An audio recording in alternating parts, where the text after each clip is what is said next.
It is noon in Cairo. It is 5 p.m. in Phnom Penh. I'm Monita Rajpal. And I'm Zain Verjee. This is World 1 live from London. Egypt's new president is on a collision course with its old rulers. The country's parliament has assembled this morning in open defiance of Egypt's military rulers who disbanded the body back in June. Lawmakers met for less than an hour after new President Mohamed Morsi told them to reconvene. And there's still so many questions as to who really is calling the shots right now. Well, John Terry's Chelsea teammate Ashley Cole is also appearing today as a character witness. In evidence on Monday, Anton Ferdinand spoke about some of the exchanges between him and John Terry during the match last October, most of them just too obscene for us to broadcast. CNN's Matthew Chance has been following the story. He joins us now from outside the court here in London. So tell us about what we can expect today, Matthew.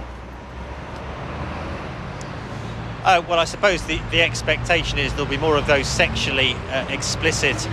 For those who don't necessarily follow football or are fans of John Terry or his teammates, what's at stake here for him? Well, there's quite a lot at stake. Thank you for that, Matthew Chance, here in central London. We want to see what some of the British newspapers are saying about all this. The Guardian's headline picks up on a phrase Anton Ferdinand used in court when he said that at first he'd seen the clash with Terry as a trivial matter and why handbags on the pitch led to court.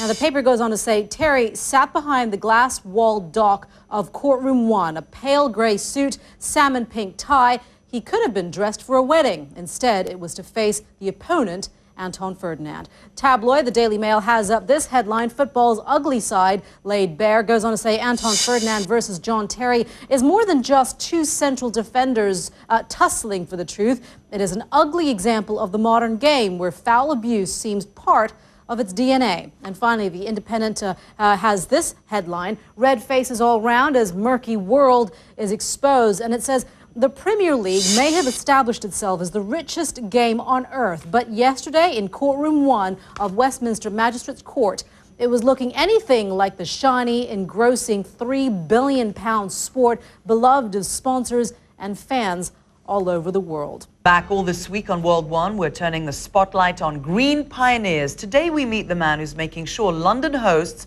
the world's first ever sustainable Olympics. Yeah, David Stubbs took CNN on a guided tour of the Olympic Park, and as Aaron McLaughlin found out, sustainability is at the heart of London 2012.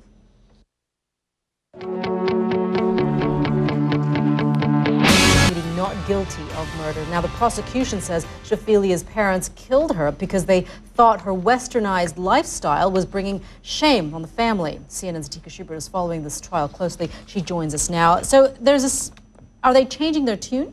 The parents or just the mother? Just the mother at this point, and we don't know the full statement. The judge will be receiving her changed defense statement today. But it does appear that now the mother has changed version of events, saying that she saw the father beating Shafilia again. Tell us a little bit about this case. I mean, it's a case that is being described as one that involves something that's been known as honor killing.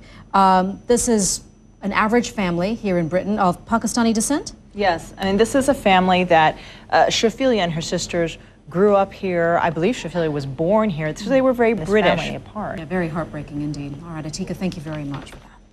Notorious African warlord Tom. Rest day at the Tour de France, which means there will be even more focus on Lance Armstrong's battle against doping charges. Alex Thomas joins us now with more on that and the rest of the day's story. Hello. Yes, Monita. His reputation as one of the greatest cycling champions of all time is at stake. He's such a classy guy. Yeah. Well, Mark Webber. Well, I was talking about, sorry. Roger Federer. Yeah, Mark Webber too, I'm sure. They both are. But Roger Federer, Mark hasn't got the nice little locks, though, and the leather jacket. He's just such a nice guy, seemingly. Yeah, and he's a nice guy in about 4 different languages. Yeah, it's true. No, it was a good interview. I've seen that. All right, Alex, thank you very much.